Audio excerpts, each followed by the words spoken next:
আসসালামু আলাইকুম। সবাই নিশ্চয়ই ভালো আছেন। আলহামদুলিল্লাহ আমরাও সবাই ভালো আছি। আজকে একদম সহজ উপায়ে মিট বক্স রেসিপিটা আপনাদের সঙ্গে একটু শেয়ার করব। সেদিন আমার বাচ্চাদের জন্য বাসায় তৈরি করেছিলাম। কত দাম দিয়ে আমরা বাইরে এটা কিনে খাই। আর কত সহজেই এটা বাসায় তৈরি করা যায়। তবে একা হাতে করতে গেলে একটু কষ্ট হয়। কারণ অনেক কিছু গুছিয়ে নিতে হয়। সঙ্গে যদি কেউ একজন থাকে তাহলে এই কাজটা অনেকটা সহজ হয়ে যায়। তো এখানে আমি আপনাদের ভাইয়া আমার জন্য সেই যে কিউট একটা চপিং বোর্ড এনেছিল, সেই চপিং বোর্ডটা নিয়েছি কাটাকাটি করার জন্য। সঙ্গে তো একটা ছোট্ট চাকু আছে। তো এখানে আমি বেশি করে সসেজ নিয়ে নিলাম। সসেজগুলো আমি এভাবে কেটে নিয়েছি। আরও একভাবে কাটা যায়, তো আজকে একটু মোটা, মোটা করে কেটে নিলাম।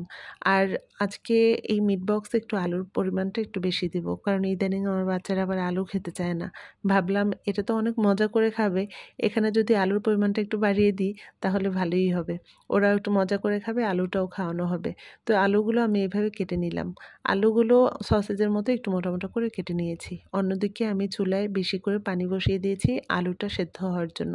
এই টগবগ করা পানিতে আমি পরিমাণ মতো একটু লবণ দিয়ে দিয়েছি যেন এই আলুর মধ্যে লবণটা যায়।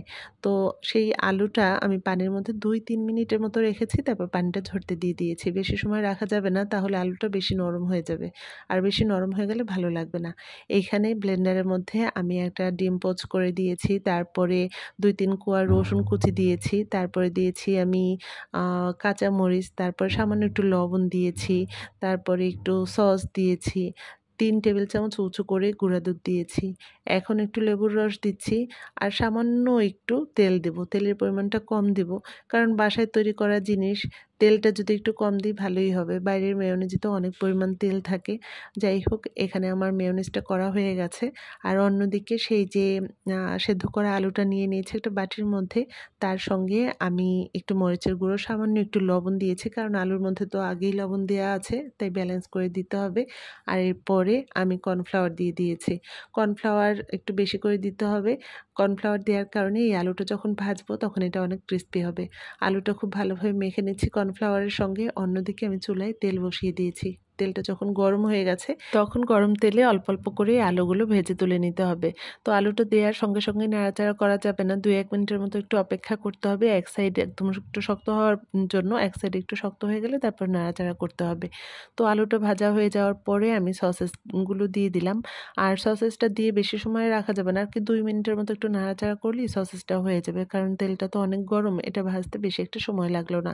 তো সসেসটা ভাজা হয়ে গেছে আর সসেসটা চুলায় দেওয়ার সঙ্গে সঙ্গে এত সুন্দর একটা ঘ্রাণ আসে, আমার কাছে খুব ভালো লাগে। তো এখন আমি চিকেনগুলো ভাজবো।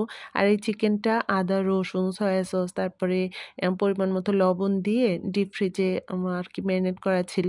আর এখন সেটা নামিয়ে নিয়ে আমি শুধু একটু কর্নফ্লাওয়ারের সঙ্গে দিয়ে এটা এই গরম তেলের সঙ্গে ভেজে নিচ্ছি। আর এখন এই চিকেনটা যখন একটু সময় নিয়ে ভাজা হয়ে গেল, তারপর একটা বাটির মধ্যে আমি আলু, তারপর সসেস, চিকেন সব কিছু দিয়ে দিলাম। আর এখন দিয়ে দিলাম মেয়োনিজগুলা। মেয়োনিজ দেওয়ার পরে এখন আমি বেশি করে সস দিয়ে দিচ্ছি। সব কিছু এখন তৈরি করে নিলেই হয়ে গেল মজার মিট বক্স তৈরি।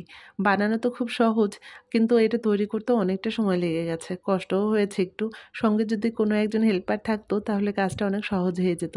তারপরও নিজের হাতে তৈরি করা খাবার বাচ্চাদেরকে খাওয়ানোর শান্তিই আলাদা। তো এরপরে এই যে সবাইকে দিলাম আর এখন আমি খেতে বসেছি। আপনারাও বাসায় এভাবে তৈরি করতে পারেন। অনেক মজা হয়েছে। আজকে তাহলে এখানেই রাখছি। খোদা হাফেজ।